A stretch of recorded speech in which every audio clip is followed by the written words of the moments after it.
Certains disent que le MCU est mort. Qui a tort? Générique.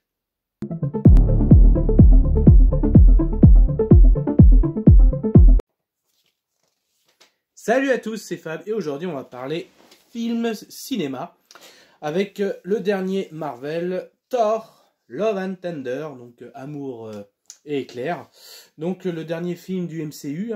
Donc cette vidéo sera faite en plusieurs parties, comme d'habitude. Quelles étaient mes attentes au niveau de ce film, Thor, Love and Thunder. La synopsis, de quoi ça parle, ce que j'ai aimé et moins aimé sans spoiler, ce que j'ai aimé et moins aimé avec spoiler, et une petite conclusion. Du coup, mes attentes. Déjà, moi j'avais apprécié, j'apprécie toujours Thor Ragnarok, et comme toujours avec le même producteur, sur Waititi, je me suis dit déjà que j'ai aimé Ragnarok, donc des attentes. Est-ce que ça va être dans la même continuité, je sais que ça faisait beaucoup débat par rapport à l'évolution de Thor dans le MCU.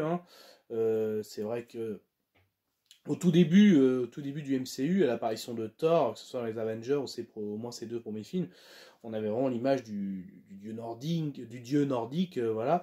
Après, je pense que quand on voyait surtout ce que faisait au box-office Thor dans cette version, je pense que ça plaisait pas du tout ni à Disney, ni même à Monsieur Feige. Donc du coup, ils se sont dit, voilà, Thor, il faut qu'on arrête les films avec le dieu nordique. Chris Hemsworth, ok, mais voilà. Donc je pense que voilà, ils ont tenté quelque chose avec Ragnarok, ça a marché, ça a fonctionné. La preuve, en Endgame, Thor avait toujours cette image. Certes, dans Infinity War, voilà, c'est vrai que c'était pas mal aussi, c'était très bien, mais je pense que moi, j'étais assez d'accord avec ça. Thor, c'est un personnage, c'est un super-héros que j'aime bien, mais en équipe. Voilà. Il y a comme ça, il y a des super-héros, comme par exemple, ou le contraire, moi, Batman, j'adore les films solo, et dès qu'il rejoint la Justice League et tout, j'ai du mal, j'ai un peu de mal.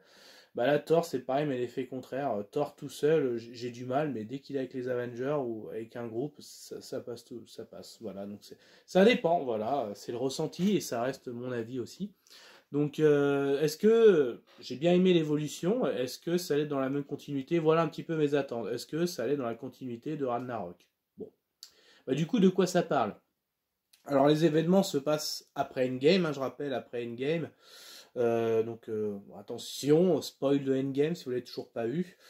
Thor rejoint les Gardiens de la Galaxie. Donc, ce qui est pas mal aussi, je tiens à le dire. Alors, certes, c'est un petit spoil. Alors, petit oui et non, parce que ça se passe déjà un peu dans la bande-annonce. Ils expliquent un petit peu, on va dans la bande-annonce, je vais vous expliquer l'histoire du Viking de l'espace. Et ils rappellent vraiment tout ce que Thor a fait un petit peu dans le MCU. Donc c'est pas du spoil non plus, quoi. C'est quelque chose que vous avez vu, je pense. Donc ça se passe donc après Endgame, Thor rejoint les Gardiens de la Galaxie, en disant même un petit peu les Asgardiens de la Galaxie. Il se refait une bonne santé, ce que je rappelle à Endgame, c'était un peu laissé aller. Il se refait une bonne santé, il devient même un membre des Asgardiens de la Galaxie.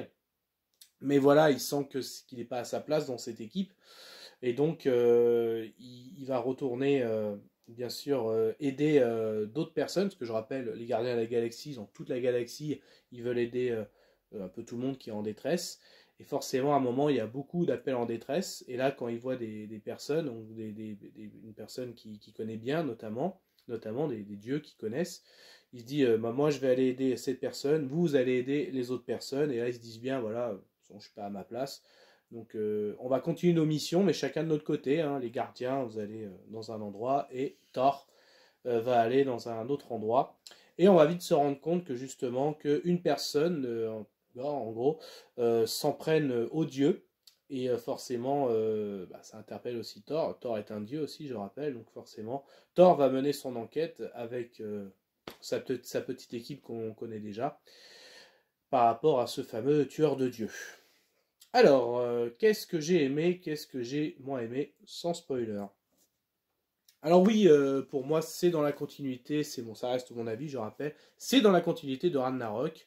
Donc, qu'est-ce que j'ai aimé? Déjà, l'équipe, oui, donc Chris Hemsworth en Thor, excellent, toujours, j'adore voilà, ce qui dégage, le charisme qui dégage à l'écran, tout dans le regard, dans la gestuelle. Voilà, ça a été aussi, c'était dans la bande-annonce, hein, le retour du personnage de Jane Foster, forcément.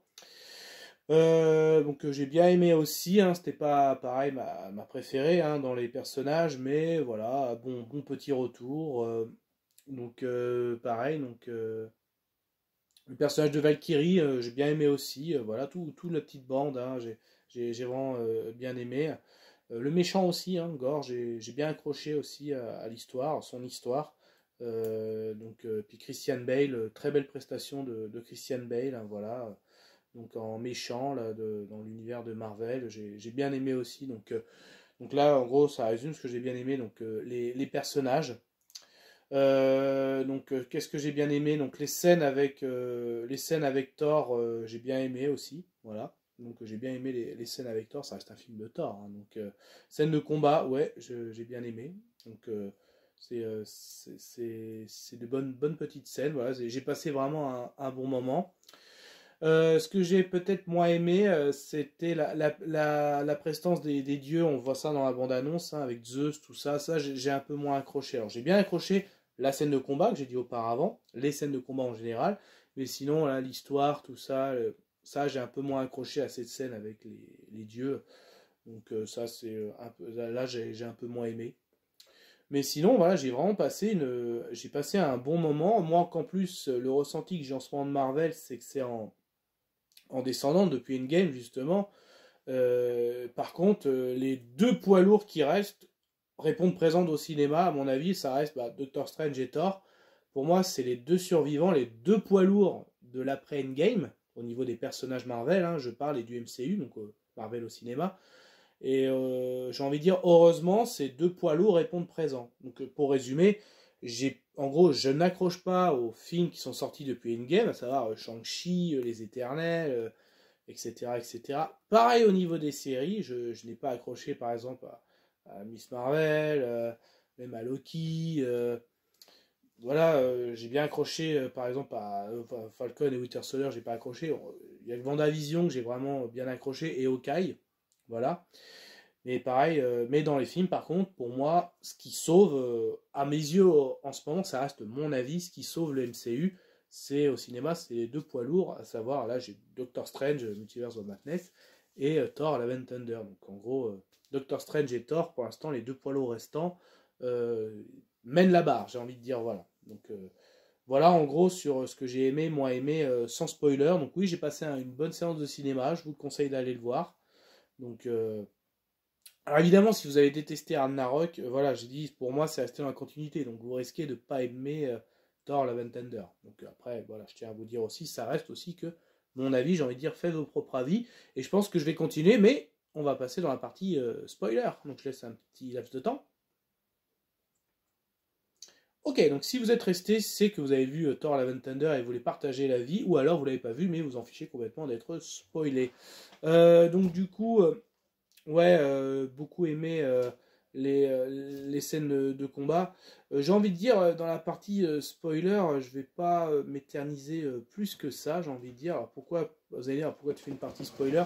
C'est juste pareil, ça va juste être au niveau de la conclusion. Parce que la conclusion va apporter des spoilers. Donc c'est à la fois une partie, ce que j'ai aimé, moins aimé, mais ça va être aussi directement la conclusion, mais la conclusion va apporter des spoilers. Donc je rappelle, je conseille, voilà, j'ai bien aimé voilà, la continuité, l'équipe de Thor, hein, voilà, toujours aussi agréable à voir à l'écran. Alors oui aussi, donc là on est en partie spoiler, mais je m'attendais à ça. Les Gardiens de la Galaxie sont bien présents, mais c'est pas un caméo, mais c'est pas non plus, ils ont une scène en fait. Je m'en doutais de toute façon quand je voyais le film Thor Love and Thunder. On sait que dans Endgame, il part avec les gardiens. Mais on sait que les Gardiens 3 est prévu, en plus. Je crois qu'il est même fini de tourner d'ailleurs. Oui, il est fini d'être tourné. Je m'en doutais qu'il n'allait pas avoir un film complet avec Thor, avec les Gardiens. Donc je m'attendais à ça. En gros, une intro. Il est avec les Gardiens. À un moment, bah non, mais je suis pas à ma place. Et là, voilà, il est reparti. Donc il y a une bonne scène avec les Gardiens, notamment avec aussi Donc Chris Pratt, hein, qui joue le rôle de Star-Lord. Hein. D'ailleurs, je les trouve bien badass, les gardiens, maintenant. Là, vraiment, ils montent aussi en puissance. Donc je m'attends aussi à, bon des Gardiens 3, hein, qu'on attend aussi, ça c'est clair. Mais sinon, voilà, dans la conclusion que je vais conclure, donc en fait, à la fin, Gore, donc je rappelle, je suis dans la partie spoiler, Gore arrive presque à ses fins, parce que ce que j'aime bien aussi, j'aime bien son arme aussi, hein, la lame noire, hein, donc, qui est seule lame qui peut tuer les dieux.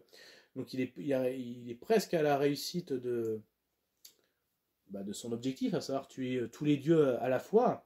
Mais forcément, on va dire que Thor arrive à le convaincre de ne pas aller au bout, et au contraire, s'il y a un vœu à faire, fait plutôt revenir, choisis l'amour.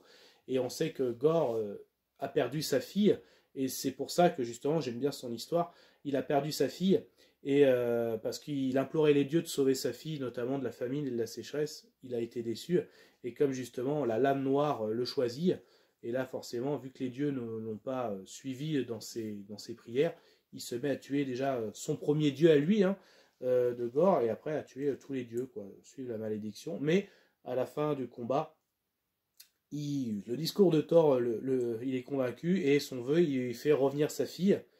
Et au moment, juste avant de mourir, il demande à ce que, justement, Thor, occupe-toi de ma fille. Par contre, voilà. Évidemment, Thor va s'occuper de sa fille, et ça va même devenir sa fille adoptive, hein, et sa petite padawan, on va dire, hein, ça va devenir ça. Donc voilà aussi dans la partie spoiler que j'ai bien aimé, donc voilà le développement de Gore, hein, ses objectifs, pourquoi, voilà. Bon, petite aussi, avant de donner ma conclusion, voilà, donc on sait que Mjolnir revient, donc j'ai bien aimé aussi à ça, on sait que Mjolnir a été détruit dans Thor Ragnarok, donc le 3, par Hela, et en fait il est exposé au Nouvel Asgard, et en fait par le biais de Jane, donc Jane a un cancer, voilà, donc son seul, voilà, par la science elle n'arrive pas à se guérir, on sait que c'est une scientifique, hein, elle a doctorat, tout ça, peut-être pas en médecine, mais en tout cas c'est quelqu'un qui connaît le milieu, un petit minimum.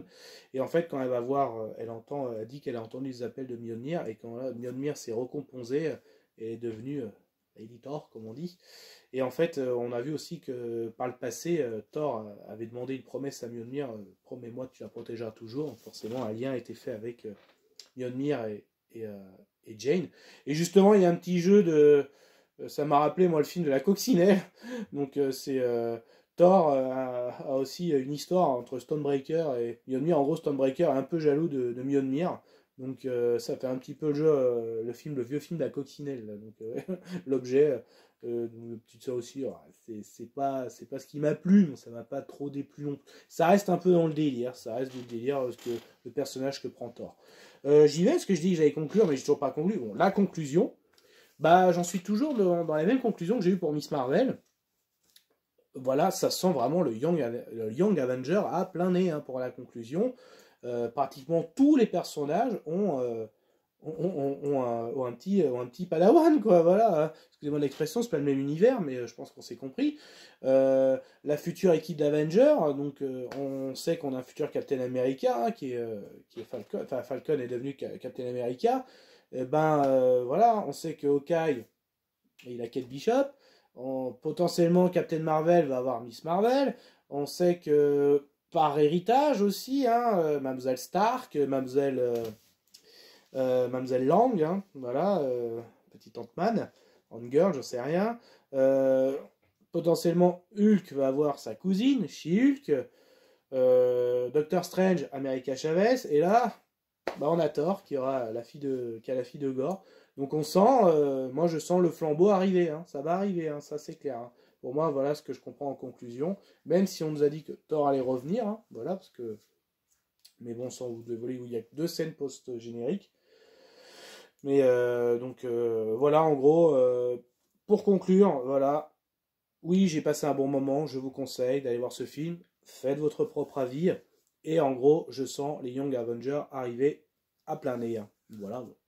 Est-ce que ça me déplaît? Non, pas forcément. De toute façon, il faut que ça évolue. Voilà, il faut que ça évolue. Hein. Et aussi, voilà, même si pour moi, Marvel, ça descend, les 2 poids lourds tiennent encore un peu la barque, à savoir Doctor Strange et Thor. arrive encore à tenir un peu la baraque. Mais voilà un petit peu mon ressenti après avoir vu Thor, Love and Thunder. Donc voilà pour ma petite conclusion. Donc je vais m'arrêter là.